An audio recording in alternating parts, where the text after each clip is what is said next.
lot of people open up this Bible, right, and they think that they had the understanding of these scriptures. Well, if you're not prophesying about, well, if you're not emphasizing about prophecy, then you don't understand this book. Go ahead, brother. Revelation chapter 19, verse 10. It says, "And I fell at his feet to worship him. And he said unto me, See thou do it not. I am thy fellow servant, and of thy brethren have the testimony of Yahweh Shai. Worship Yahweh, for the testimony of Yahweh Shai is the spirit of prophecy." Right. Which if you were to read that verbatim when it says Yahweh Shai, it says Jesus. A lot of people say that I love me some Jesus. But when it comes to prophecy, they're vague. When it comes to prophecy, they omit it. When it comes to prophecy, they don't even think about it. So you have a lot of people out here that's waiting for the day of the Lord, but they don't understand that day of the Lord is going to be a fierce day, man. That's why having this understanding is so vital, because it's going to give you a covering for the said prayers that's to come. Man, wow. This truth encompasses a lot of things, and it gives you understanding that guess what? Us as a nation, we have enemies. We have people that wants to harm us, right? We understand that there's going to be famine. We understand there's going to be pestilence. We understand there's going to be a war amongst nations, right? Various race riots that's going to be occurring. And also, what? Nation's going to be rising against nation, brother. This is what we see going on in contemporary news, right? What's going on now? We have these various war fronts happening all at once. And what is that going to lead to? That's going to lead to that third woe that's spoken about in the scriptures. Hey, diligently watch. Go ahead, brother. I was going to add just what the elder said. You know what I'm saying? You had a planetary alignment, a solar eclipse, and a so-called meteor shower that happened on the 12th. Now today, what just happened was there was a 7.6 magnitude earthquake in Indonesia, man.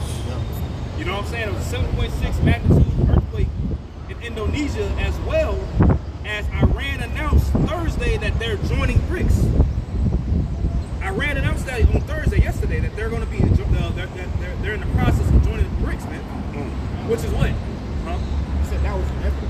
Oh yeah, that was inevitable because what? Ultimately, Ezekiel the 38th chapter. Yep. Right. That has to come to pass, man. Yep. You know, so the Lord shows signs in the heavens. You know, like the elders about to go into the distress of nations, wars and rumors of wars, signs in the heavens. All these things play a point in the movie that Yahweh Basham Shai is orchestrating on the planet Earth, man. Everything is happening fast. Everything is happening extremely quick, man. That's right. And we rejoice in these things, man. That's right. The more and more that we see hell breaking loose and these things happening, is another day closer to the kingdom, bro. That's right. You know? That's right. You can't get caught up in your everyday life. This work, these various Christian denominations, and other religions, they teach you to build your life around the principles of the Bible, build your life up and live and flourish in this world. We're not looking for this place to flourish. We're looking for it to fall. Right? So when people are trying to seek the life, they're going to lose it. That's what it says in Matthew the 10th chapter. Yep. Everybody that's seeking that life, they're going to lose it, man. We're not seeking to reward ourselves. You know, we got to get our daily bread. We got to do certain things. You know, we have to be responsible. We have children. We can't be just, bullies. You know? Right. There's a certain responsibility that we have, but we understand that our hope is not in this place, bro.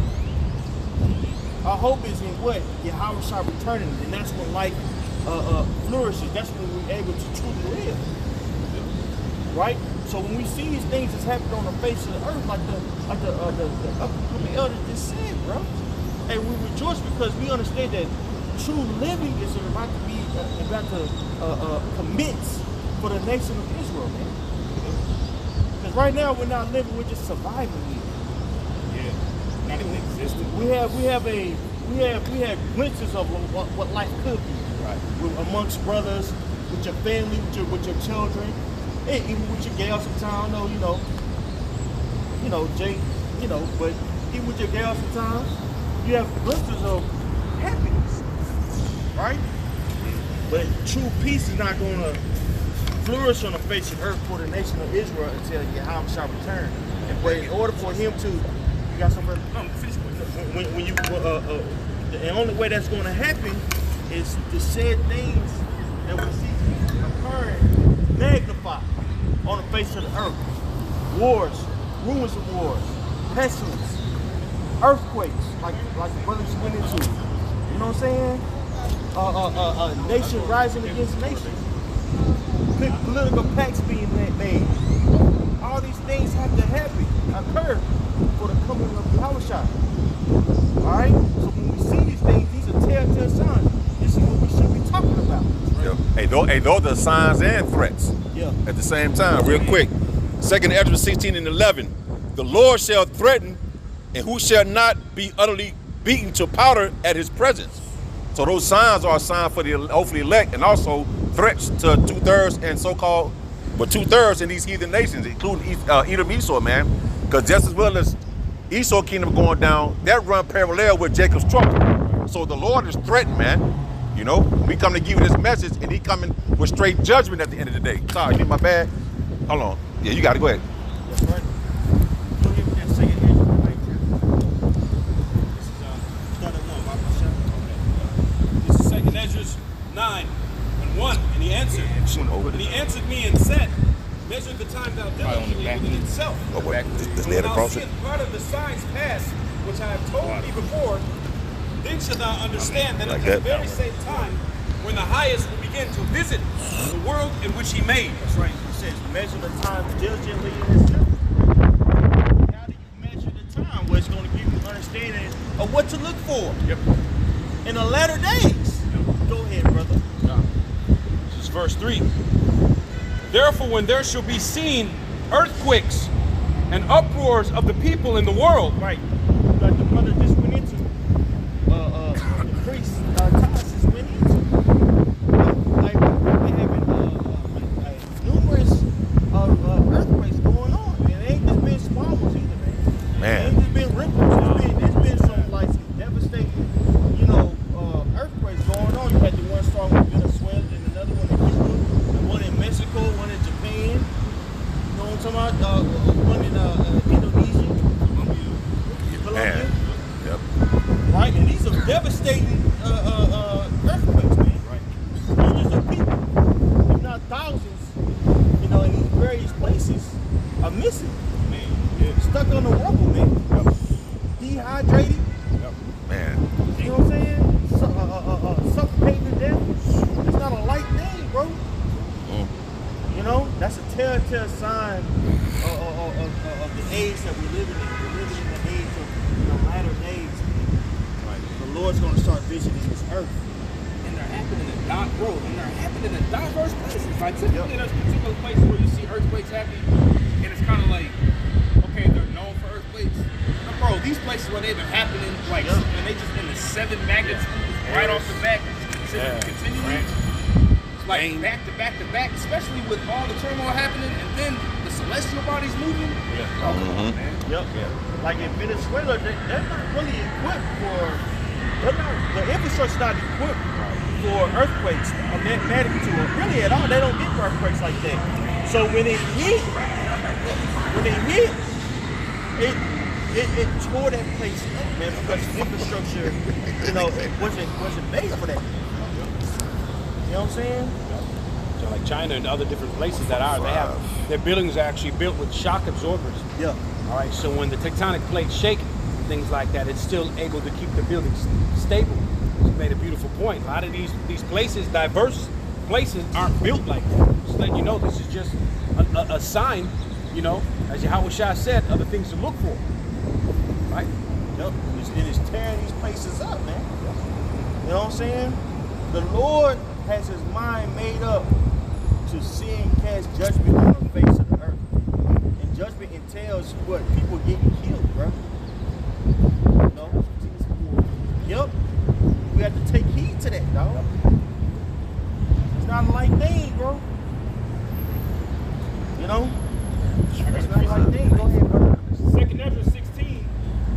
And I'm sorry, then you just read verse 11, didn't you, Mount Safari? Yeah, gun. Okay, well, I was going to read verse 10. But I'll read down. It says, He shall cast lightnings, and who shall not fear? He shall thunder, and who shall not be afraid? That's right. So this is the time to get it right. You know what I'm saying? We out here on the highways, byways, telling everybody else to get it right. We that's in the know, we got a damn show get it right, bro. You know? Go ahead, brother. This is up. Oh, Salaki, you got it. Sorry. No, you good. It says, the Lord shall threaten, and who shall not be utterly beaten to powder at his presence? The earth quaketh, and the foundations thereof. That's right. Lord's threatening.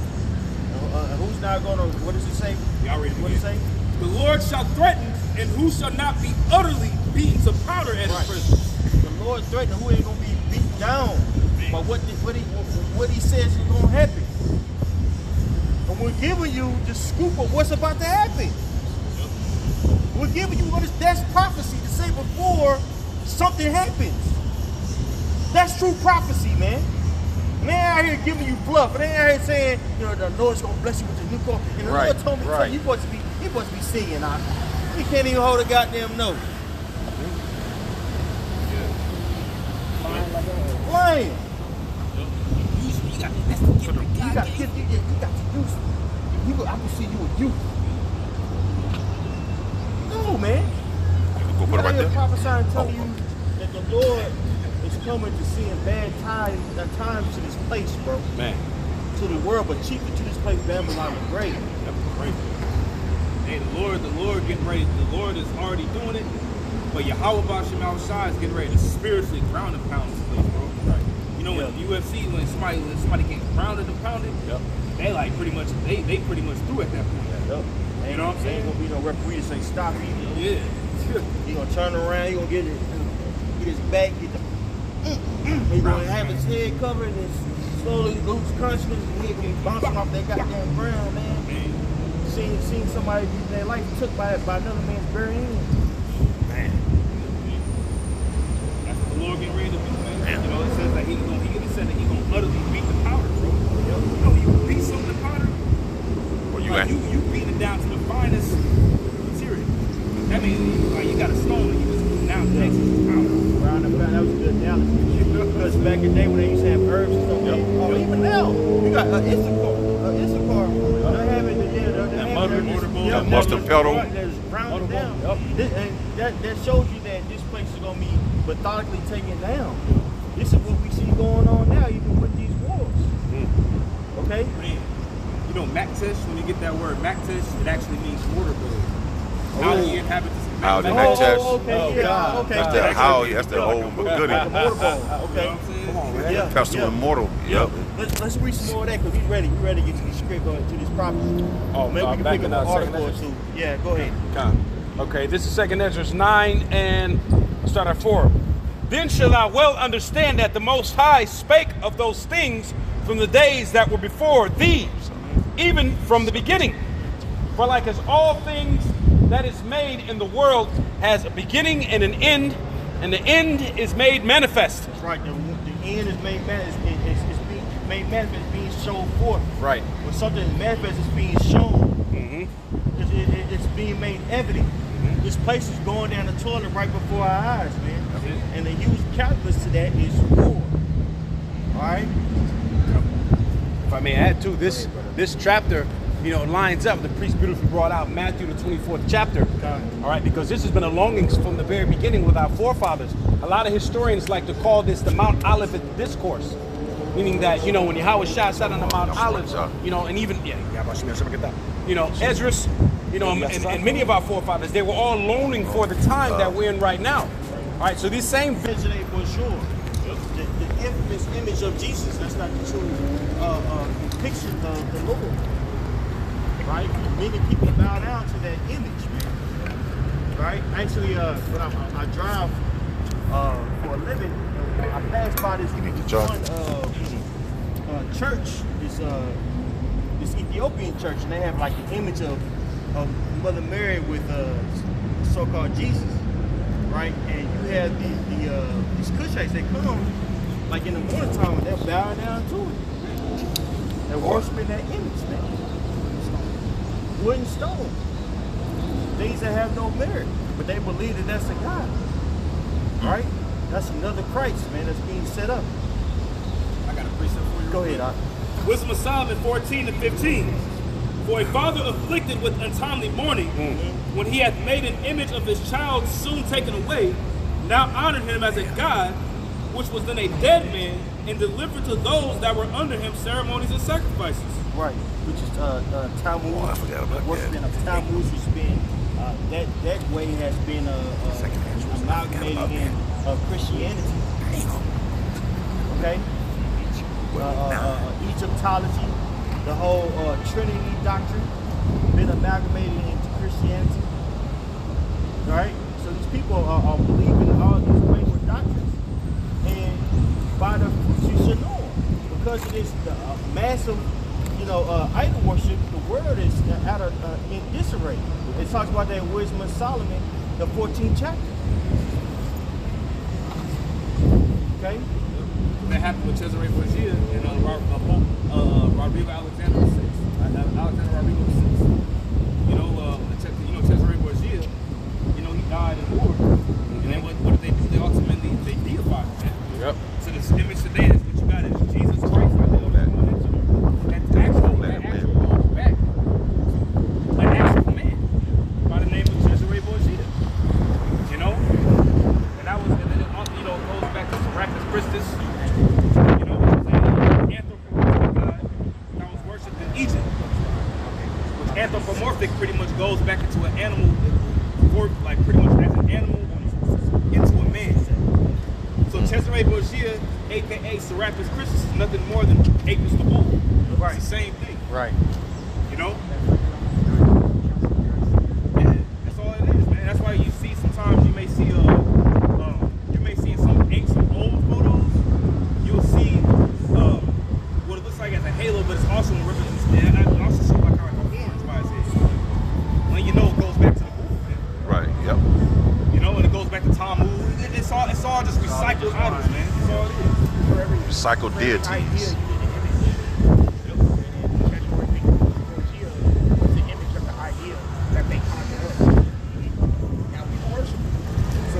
Matthew chapter 24, I read verse 5 again and flow into 6. It says, for many shall come in the name, saying, I am Hamashiach, and shall deceive many. And ye shall hear of wars and rumors of wars. See that ye be not troubled. Right, because when you are keeping up with the news, there's a lot of rumors, that take place in hypotheses that take place of why certain things happen. Yeah. And you could get caught in these hypotheses of, predictions and things of that nature of why certain things happen or what's going to happen. But really, you just follow, prophecy. Because now the end thing is psyops. Everything's a psyop. That's a psyop. That's not real. And to make you question, the new psyops is the word psyop. Man. You know what I'm saying? Yeah. And really, what's happening, what we see going on is prophecy. Yep. We know that people are actually going to war. You know what I'm saying? These various elite, bankers or elite families, they're not in control as much as we think, brother. Ultimately, Yahweh Shai is in control. If I may say, I think the brother already mentioned the word measure. One of the precepts. That word measure. I'm barbarian wedding law. Alright. So that word measure pretty much means sacred has Lockwood scripture. What's up? The word measure means well, there's another definition in the etymology. I think it means to exercise moderation.